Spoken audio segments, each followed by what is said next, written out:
Basically, the spacing is pretty much 1 3/4 inches all the way around. But because this thing is so screwed up and I've got it all kinds of cockeyed, it is it's not quite 100% perfect. I think I'm 1/8 of an inch off, which in the real scheme of things, as far as this thing goes, I'm very highly doubting that that's going to make that much of a difference. It might. I might be all wet. This thing might be junk, and I might not even be able to use it, but I'm pretty positive that's not going to be the case. Okay, so I'm going to try to get this position to where I can see it with the camera. Okay, I'm going to put the tube in here. We're going to mark it. We're going to go from there.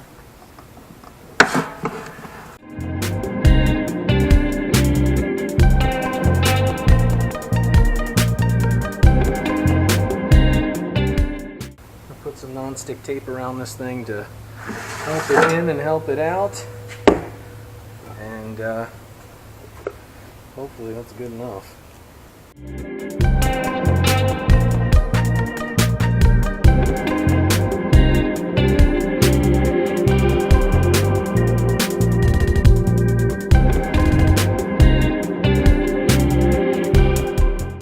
A piece of sticky on the end to hold it.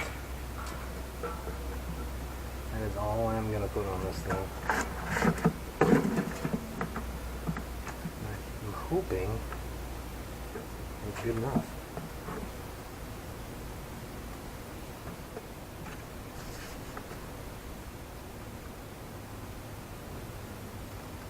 And it's not going to be. So I got to rethink this and figure out how I'm going to seal these things up.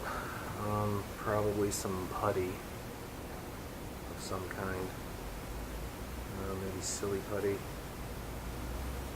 or sticky tack, or maybe just some clay. Okay.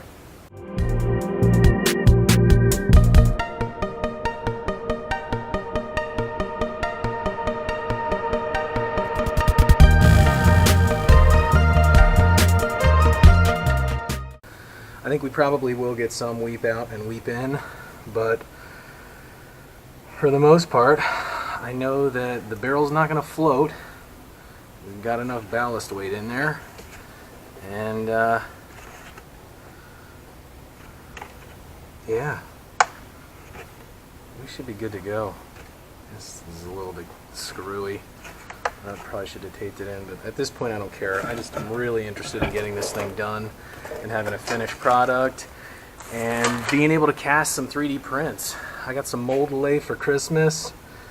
I got a pile of PLA, and I'm thinking we're going to do some lost PLA castings and some lost mold lay castings. I just recently, I've been engaged for a year now, and I would like to attempt to cast a wedding ring for myself. I don't know how that's going to work, but I was thinking I'd 3D print it. Anyway, off topic, on a tangent, same thing I always do, ahead of myself. Before I even finish the project I'm working on, I got 50,000 other projects going on. So we're just going to check one last time, make sure everything's pretty well centered up. And it looks like we are.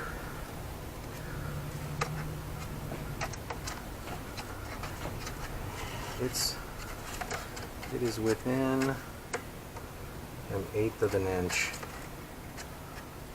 all the way around until we get to here. But you know what? It's a little bit thicker on the back side than the front side by 1/8 of an inch. So we're gonna roll with that. I'm gonna get my mixing stuff and put on a respirator this time so I'm not breathing in all that terrible garbage, and we'll start filling her. Alright, this is the new angle. I'm going to try it from up here, guys. I don't know what it's going to be like.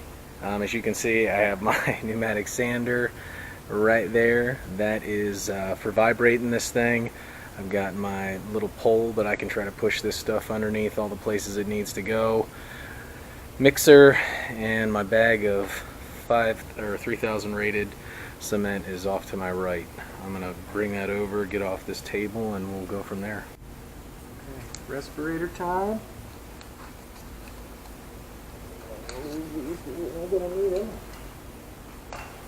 Alright, I'm going to put this respirator on and I'm going to keep my chatter to a minimum.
Well guys, just an update.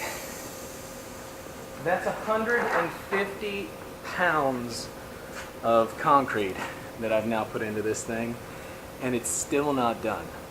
So, word to the wise, kale wool, so much cheaper.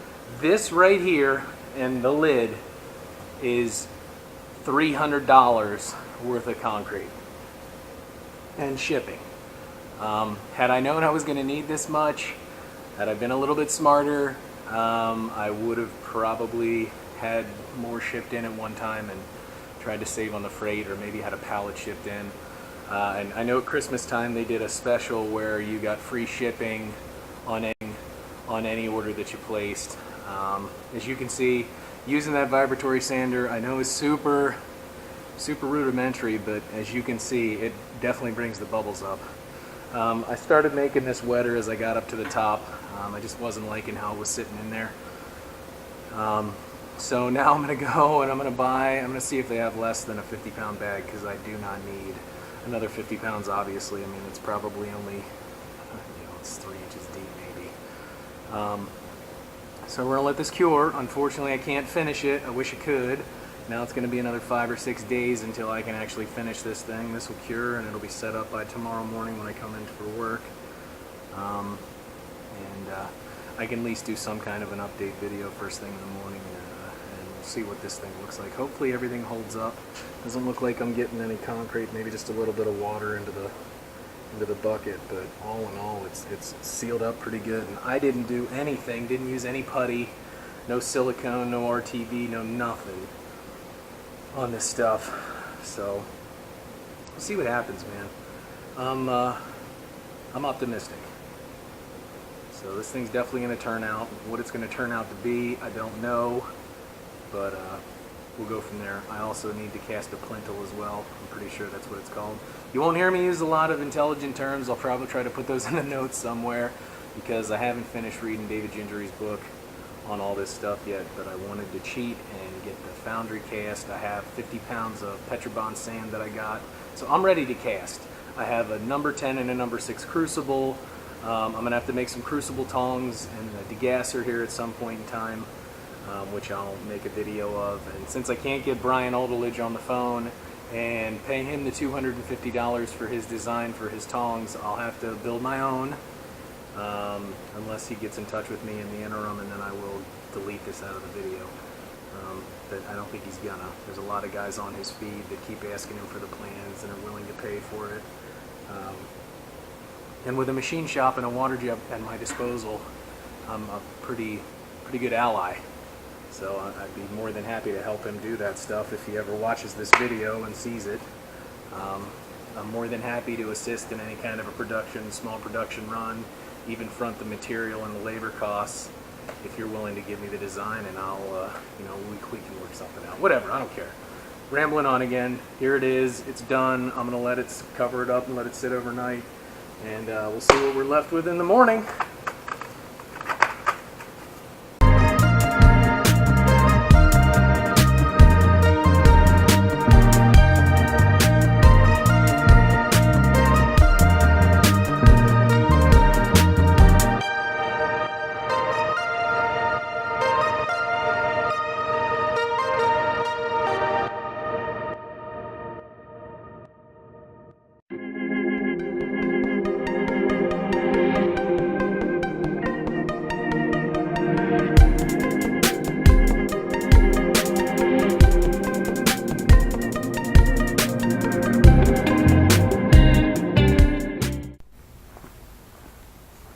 So today all the refractables came in. I'm going to try to finish this. What I'm going to start by doing is blowing all of the, breaking everything up that's bubbled up to the top here with this steel rod that I used for the rest of it. Get all of the air bubbles out as best I can. Well, they're not air bubbles. They're bubbles that formed on the surface that are very dusty. And once I have the majority of that stuff gone, I'm going to blow it out with an air nozzle so I can get everything else out of this thing. And then I'm going to wet it, because my grandfather was a mason, and he always said that before you lay concrete on top of concrete, you should wet the layer underneath. I'm going to wet it, and then I'm going to finish filling this thing, and I'll vibrate it a little bit, and we'll set it. So as soon as I put this respirator on, I'm going to stop talking.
Well,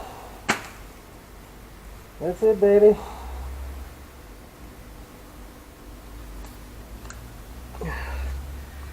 Let it cure for a couple of days. Actually, probably a week, because I'm going to finish the lathe project in between. And then we'll crack this puppy open and see what we're left with. I'm really hoping this adheres. At the very least, it's going to have the welded in ring that I put in there to adhere to and hopefully hold it up. I'm really hoping it knits to that bottom layer. I don't know if it will. I've never done this before. I'm a newbie. Did a lot of parging work in an old house of mine, but that's nothing like castable concrete. And I think if I had to do this again, I'd make sure that I rigged up an actual real vibrator, a pencil vibrator, so that I could actually get down in here and vibrate the piss out of this stuff. It does say not to vibrate it too much because you'll end up separating the sand and the water and the different parts of the solution. So, but I mean, it really helps to get the air bubbles out of it. So we're gonna see what this thing looks like in the morning. I'm really hoping it turns out. This was a lot of money. That's actually the $300 bag of mortar. So this thing now has $300 worth of mortar in it. I have a lot left over, which I'm going to try to wrap up and seal up as best as I can and cast my plinth with it. As soon as I 3D print a form for the bottom of it so that if I do have a crucible rupture and it's sitting on the plinth, all the molten metal can still run out of the drain hole that's in the bottom of this thing.